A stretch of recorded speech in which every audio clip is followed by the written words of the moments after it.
Curious things seem to occur in the farthest corners of the world, leagues away from the towering spires and man-made monsters, born of fire and steel. In distant lands there lie locations that seem somehow disconnected from the world you know. Mystery still pervades, unmarred by modern life.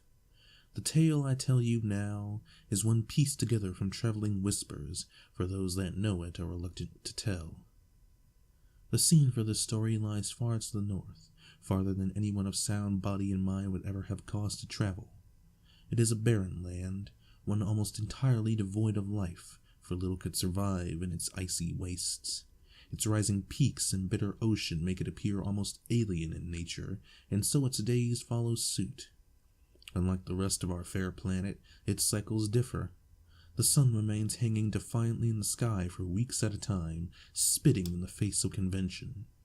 When light finally did fade, however, it made room for the moon to reign, bathing the snow in near perpetual night. The dark time was approaching, and a man wandered alone, ascending toward a treacherous peak. This man was named John. John climbed for the sport of it, relishing the challenge, while the few others that lived in his small fishing settlement were content to sit fireside in their free time.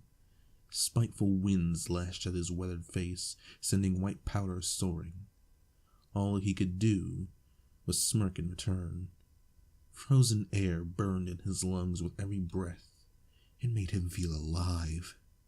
He swung his ice pick heavily, anchoring himself to the snowy earth and dragging himself upward. As he glanced backward, he could just barely glimpse the silhouette of his village through the snowdrift. His journey had barely begun, and he felt comfort in being close to home. This comfort was short-lived. For a couple more arduous steps skyward, his exhilaration turned to fear. His eyes widened as the telltale creaking, barely audible over the howling wind, gave way to a deafening crack as the ice beneath him shattered. He fell headlong into blackness, colliding painfully with coarse, unyielding walls. John's descent was rapid. Blindly he tumbled. Every knock he took reverberated around him. Then, silence. A momentary freefall before he came to a sudden stop to the sound of shattering bone. His pained wail echoed loudly, and for an instant he was deafened by it.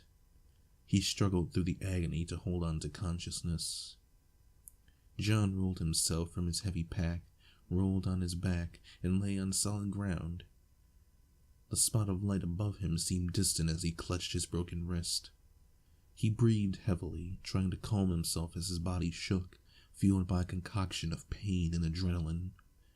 Generally, his ragged respiration slowed and tense muscles began to relax. John lifted himself upward, trying to remain stoic in the face of adversity, refusing to let fear overwhelm his senses, and being careful to avoid applying pressure to his splintered bone. Quickly, he came to the realization that it would be impossible for him to climb to freedom with his broken arm. He called out for help, knowing that his cries would go unanswered, drowned out by the screeching winds above. With a wince of discomfort, John twisted and used his working hand to retrieve a torch from his backpack. Its light sprang to life with a soft click, illuminating the glassy walls. He scoured their surface, praying for a way out. The light fell upon a hole in the ice. He shuffled over and saw that it was barely big enough to squeeze through, but it was possible. He had to make a choice, sit and hope for rescue or try his luck. John wasn't the sort to sit idle and wait for death. He retrieved his ice pick, which had taken the fall far more gracefully than he had. Using a bungee cord, he hooked his backpack to the loop in his belt. It trailed behind him as he inched his way inside the tunnel's entrance. Even with the flashlight, there was no end in sight. John could only stop and gaze periodically before returning to his agonizing crawl. He cursed his good-for-nothing wrist and groaned in response to his aching back and increasingly sore knees. Determined, he pressed on. The low temperature began to make his limbs feel numb, and the walls started to close in around him. The ground became slick, and he struggled to keep traction, sliding forward against his will. He attempted to halt his descent, but to no avail. The tunnel became steep and John picked up speed. The torch slipped from his hand and he was plunged into darkness once more. Breathless, he hurtled out of control. The smooth ground disappeared beneath him and he was forced to endure yet another crippling fall. He hit the soft snow with a thud, pack still in tow. The rattling torch followed him and made its own impression in white powder. The flakes on his skin turned to water, making his numb hands damp.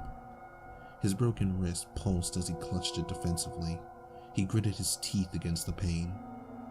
Regaining his bearings as he sat up, a shift of light pierced the darkness. A distant sound like that of static caught his attention. John hauled himself to his feet and dragged himself and his belongings to retrieve his light source. Flashlight in hand, he could finally sling his rucksack back over his shoulder and examine his surroundings. He was in a cavern seemingly carved from the ice itself. Untouched snow creaked beneath his feet as he cautiously explored. The walls shimmered with watery brilliance, giving the appearance of being forever in motion. Vast pointed icicles hung ominously overhead, threatening to fall at the slightest disturbance. His boots splashed in a previously unseen stream flowing at his feet. The distant hiss was steadily building in intensity with every step taken. It was then that John saw something that he was not expecting to see. Something that made his stomach knot and his heart miss a single beat. The torchlight had fallen upon a woman, dressed in rags and encased within the shimmering walls of the cave itself. Her bright green eyes glowed fiercely from within her frosty prison. John approached, struck by her magnificence. Instantly he became enamored with her graceful form. She was encapsulated within a tomb of perfect clarity, and to him this seemed a crime most heinous. He placed a damp palm on the ice, matching it with her own raised hand. The surface felt warm to the touch. Her mouth seemed trapped in the midst of the most beautiful melody, and he wished more than anything that he could hear that sweet sound. He grabbed his hefty ice pick, and with all the force he could muster, he swung it at the glimmering wall. It bounced off with a pathetic click, jarring his good arm in the process. He tried again, swinging repeatedly, attempting to free the frozen beauty, but to no avail. John sighed with a heavy heart. With all his strength, he hadn't managed to make a single scratch. He dropped to his knees and stared for who knows how long, wishing he could free her. The flashlight began to flicker. Its power was getting low. However reluctant he was to leave, John knew that if the light died, he would be stranded, and worse yet, would no longer be able to gaze upon the frozen maiden. With a final lingering look under a flickering beam, he turned on his heel and began his search for an exit. He headed for the static sound, wandering through winding pathways as the lights slowly, gradually died. His mind never strayed too far from thoughts of the mysterious girl. The sound became progressively louder, turning from a hiss to a low rumble, and finally becoming a deafening roar. He spotted a silvery glow, that of a bright moon, and knew he had found an exit. John staggered toward the narrow mouth of the cave, and found himself under a starry sky, caught in the spray of a thunderous waterfall. Pangs of hunger twisted his gut. It dawned on him that he must have been in that place for hours.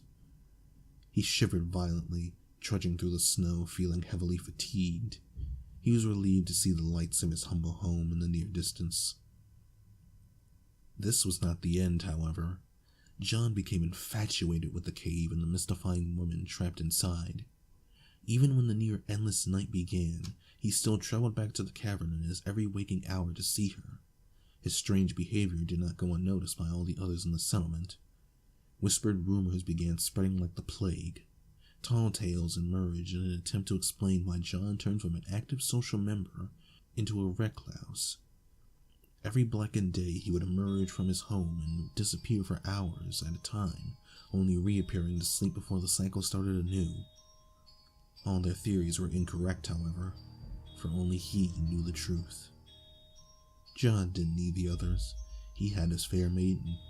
His attempts to free her were fruitless, but he continued to try. The impossibly warm ice kept him from freezing during his extended visits, and he always felt it near impossible to pry himself away. Her prison seemed impenetrable, but he promised her that he would set her free. reassuring her that he would not rest until they were together, holding his hand against hers and soaking up her comforting heat. Her face remained static, but he knew that she believed him, that they were meant to be together. He would never give up.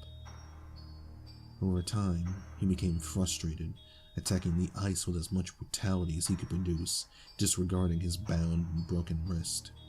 Still, he made no impact. He roared in fury. "What must I do?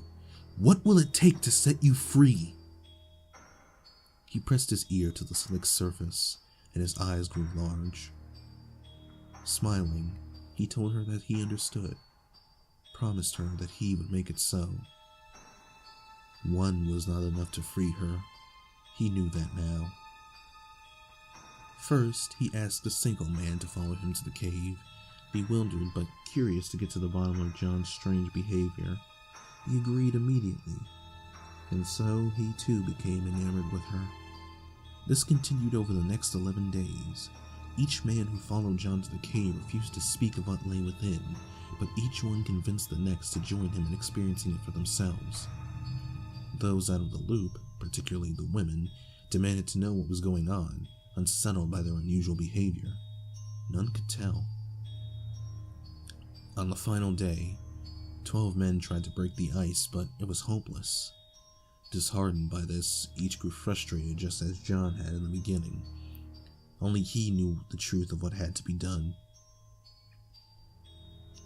No one could have heard what took place within those walls, all sound buried beneath the roaring waters of the fall outside. Once it was done, John stood alone, bloody ice pick in hand. Motionless shapes littered the ground around him. 12 warm hearts lay on the snow at the feet of the fair maiden, staining it a most glorious shade of red. "My love, I have done what I had to. Now, you can be free," John said with a mixture of awe and excitement. Nothing seemed to change. The beauty bound in rags remained motionless, still struck in the middle of her magnificent beauty. He pressed his ear to the ice once again, for one final time. John's expression turned into a small, content smirk. He kissed her as best as he could, mere inches away from razor-sharp ice. "I understand," he told her, failing to notice the 12 shadows that shared her frozen prison. "The 13th heart shall be my own. For you, my darling. For us," he stated with a tone of wonder. It is said that as the pick pierced John's heart, a single crack appeared in the impenetrable ice. I cannot confirm this, for when I traveled to that fishing village myself, all who resided there refused to converse with me.